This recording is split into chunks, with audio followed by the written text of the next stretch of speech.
Oh, something different.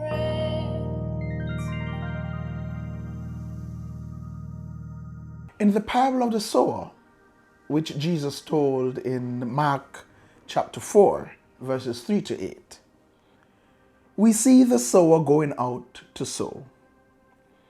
And as he sowed seed, some seed fell along the path and were devoured by birds. Some fell on rocky ground, and because there was not enough soil, there was little root, and so the sun came up and scorched them, and they withered and died. Some fell among thorns, and the thorns grew up and choked them. And some fell into good soil and yielded 30-fold, 60-fold, and 100-fold. I look at this parable, and of course I see the explanation of the different types of soils. But I wonder, what was Jesus really trying to teach us from this parable? Because it could not really be about the soils, as we have no ability to change the soils. We have no ability to change the types of persons whom receive the word. We can't change people. So it couldn't really be about the soil. But then as I look at this parable, I had a further question, because it speaks of a sower, which means that this was a person's occupation, the person's livelihood. It was a person's means of supporting himself and his family.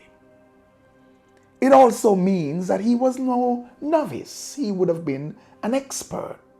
He was a sower. The principal grains that were sown then were wheat and barley.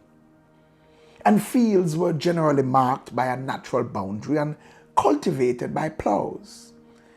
The plow would run over the soil crosswise to break it up, and then they would go over the ground with a wooden barrow. The farmer would then walk over the ground, scattering the seed from the bushel in this area that was prepared to receive the seed. And that is only natural, because as you sow, you want the best crop that you can get. You want good produce. And so you will sow into land that is prepared for the seed. Sometimes, to be sure that it would work, what they would do is further have a flock of sheep or goat run through the field so that their hooves would push the seed down into the plowed land, all in an effort to ensure that they got the best returns for their labor. So I find it very strange that the Lord Jesus did not even give an implicit rebuke to this sower who seemed to have been at best careless, at worst stupid. How is it that he was so careless with his activities that in sowing his seed were falling all over the place, along the path for birds to eat it, amongst thorns for thorns to choke it, on stony ground where they could not come up and truly bear? Only some of it fell on good ground. And I wondered, why is it that the Lord is introducing to us a stupid or careless sower? And then I thought about it and looked at the parable that follows immediately about the light being hidden. And I realized that really we are being called to be that stupid sower. In other words, we are called to sow indiscriminately.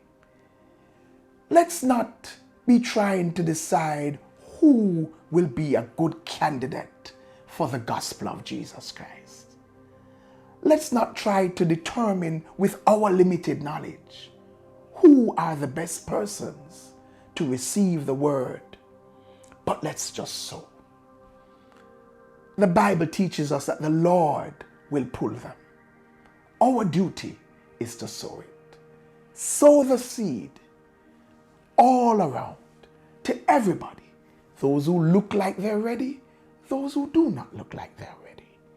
Our duty is to get the word out there, and God will do the drawing. God bless you. Like, share, comment, subscribe. Hit that notification bell. And for more, please visit us on a Sunday morning at 9 a.m. at 10 Union Square, Crossroads, Kingston, Jamaica. If you can't be there in person, join us virtually as we stream live on Facebook. See you soon.